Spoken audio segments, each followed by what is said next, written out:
글로벌 스포츠계에서 중국의 축구 성적은 좀처럼 풀리지 않는 미스터리입니다.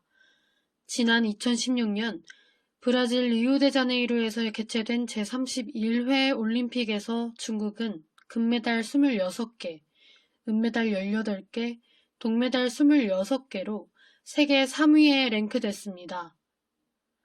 이에 앞선 2014년 런던 올림픽에서는 메달 순위 세계 2위까지 올랐었습니다. 하지만 국제축구연맹 피파의 자료에 따르면 중국의 남자 축구는 2019년 기준 세계 76위입니다. 세계 2위 경제대국이자 스포츠 강국인 중국의 축구 수준이 오랜 내전으로 초토화된 시리아와 비슷한 수준이라는 건데요. 도대체 중국은 왜 축구에서 유독 성적을 올리지 못하는 걸까요? 우선 중국의 역사를 알아볼 필요가 있습니다. 중국에게는 일단 월드컵 본선 출전부터 난관입니다. 중국 국가대표 축구단은 지금까지 딱 한 번 월드컵 본선에 진출했는데 바로 2002년 한일 월드컵이었습니다. 이마저도 아시아 축구 강국인 한국과 일본이 주최국으로 예선에 빠지자 어부지리로 올라간 겁니다. 2002년 월드컵 당시에 중국은 모든 참가국 중에서 유일하게 골을 넣지 못했습니다. 순위는 출전국 중 31위로 사우디아라비아에 이어 두 번째로 낮은 성적이었습니다. 이렇게 자국의 실력이 글로벌 웃음거리가 되자 보다 못한 중국 정부는 축구 육성 사업에 나섭니다. 중국 정부는 대기업을 동원해서 구단을 운영하도록 했고 적극적인 외국인 선수 귀화 정책까지 선보였습니다. 이러한 축구 양성 정책을 축구 굴기라고도 부르는데 귀화를 선택한 외국인 선수들에게 금전적으로는 물론 생활과 주거 면에서도 파격적인 혜택이 제공됩니다.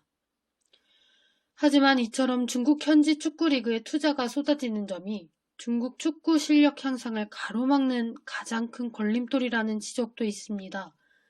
우선 중국 리그에서 선수들의 연봉이 실제 실력에 비해 너무 높다는 게 문제점으로 자리 잡고 있습니다. 2020년 기준 팀 내에서 두각을 나타내는 선수들의 연봉은 세후 13억에서 19억 원 사이입니다. 한국의 K리그 연봉 순위 1위인 전북 현대모터스 김진수 선수의 연봉이 14억 3,500만 원으로 10억 원 이상 연봉을 받는 선수는 3명뿐입니다. 2019년 11월 중국은 시리아와의 월드컵 예선에서 1대2로 패배했습니다.